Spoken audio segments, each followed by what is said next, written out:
É o paradigma da desensibilização pra droga, né, cara? Felicidade pode estar na cocaína ou na pornografia, certo? Mas com o tempo ela vai perdendo sentido. Aquela sensação inicial e na intensidade que ela tem.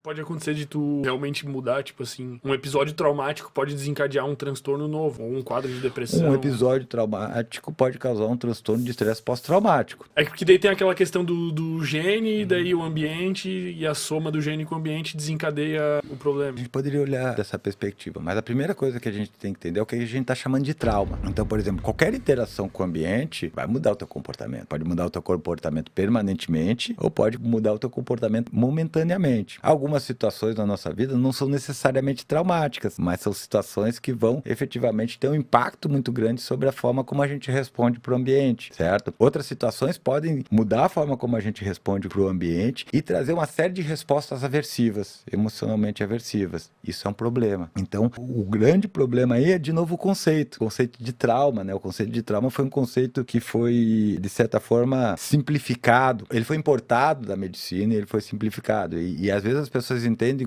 como trauma aquele evento específico que criou todos os problemas da tua vida. E isso não existe. A nossa vida é uma construção. Inclusive, essas situações traumáticas, com o tempo, elas vão sendo reorganizadas e moduladas, de forma que ou que elas permaneçam ou de que elas vão sendo atenuadas, certo? Então, a primeira coisa que a gente tem que entender é, apesar de existir eventos que vão ser demarcadores das nossas respostas, eles não são comuns. Outro dia eu vi uma propaganda, uma chamada de psicologia do trauma, ou para entender os traumas da tua vida. Cara, eu acho que entender os traumas da minha vida não melhora a minha vida, né? Eu acho que entender os traumas da minha vida constrói um conhecimento sobre, muitas vezes, coisas que me impactaram e como que eu cheguei até aqui. Mas isso não é basicamente o que uma psicanálise faz? Não é. A psicanálise, na verdade, ela reorganiza os nossos sistemas semânticos de produção de significado. A forma como a gente produz significado e a forma como a gente se relaciona com os significados. Mas tu né? tem que buscar essa questão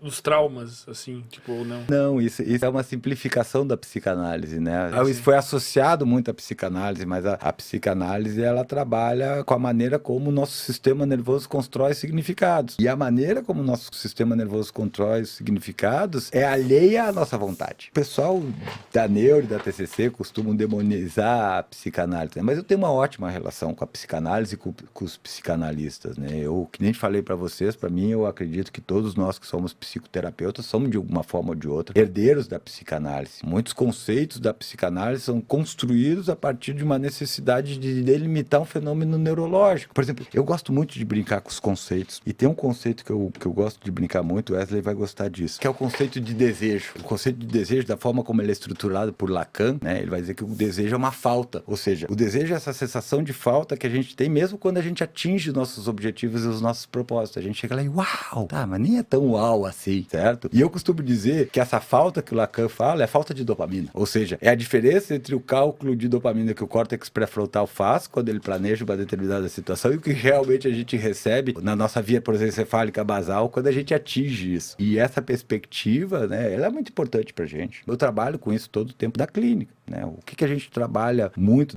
no contexto clínico é um negócio chamado insatisfação, ou seja, nosso sistema nervoso central não foi criado para estar plenamente satisfeito. Ele foi criado para ter alguns momentinhos de satisfação, mas a maior parte do tempo ele foi desenhado para gerar problema. Por quê? Porque a gente vive num mundo onde resolver problema garante a nossa sobrevivência. Nós, seres humanos, vivemos num mundo onde... Isso foi selecionado biologicamente. Isso foi, de certa forma, selecionado biologicamente. Mas então, tipo assim, essa insatisfação, né, que nos motiva a andar pra frente, né, na biologia... Às vezes cria depressão também. Isso, no meu entendimento, meio que gera uma incapacidade da gente atingir uma felicidade plena. Porra, mas felicidade plena é pra estourar os cocos do Gaudério, né, cara? A gente não tá... A gente tem que parar de procurar felicidade plena. Porque a gente tem que procurar é viver bem. Viver bem mesmo com os problemas. Viver bem mesmo quando você tá sofrendo. Felicidade plena é os cocos. É impossível atingir a felicidade, porque ela não existe. Se você atingir um estado de excitação e de satisfação muito grande, teu cérebro vai sensibilizar para ele rapidamente. Ele não suporta isso. Porque ele não depende de um estado emocional que não corresponda à dinâmica do sistema nervoso central. Quando você tem um estado de felicidade felicidade, o que você tem é um conjunto de neurônios ativos e se comunicando entre si. Se essa atividade é muito intensa e dura muito tempo, a tendência do neurônio é se autorregular. E como é que ele vai se autorregular? Ele vai diminuir os receptores para esse neurotransmissor. Dá para dizer que esse é um mecanismo de defesa do cérebro? Não? É um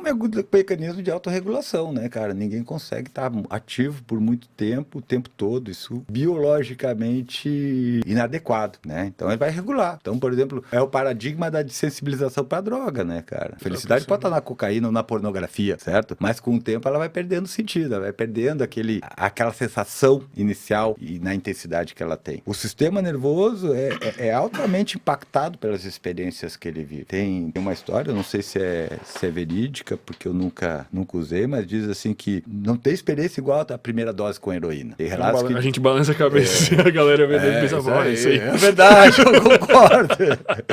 Por quê? Porque dizem que a experiência é tão significativa que você não vai conseguir ter outra. Tão intensa, tão importante que você não vai conseguir ter outra igual. Ela já remodula todo o teu sistema nervoso central. Nem se eu fizer de novo daqui 10 anos. Olha, cara, eu não saberia te dizer com certeza. Pode ser que sim. E eu nem sei se isso é verdade. Sim, né? sim. Eu teria que experimentar umas 2 vezes para te afirmar a verdade.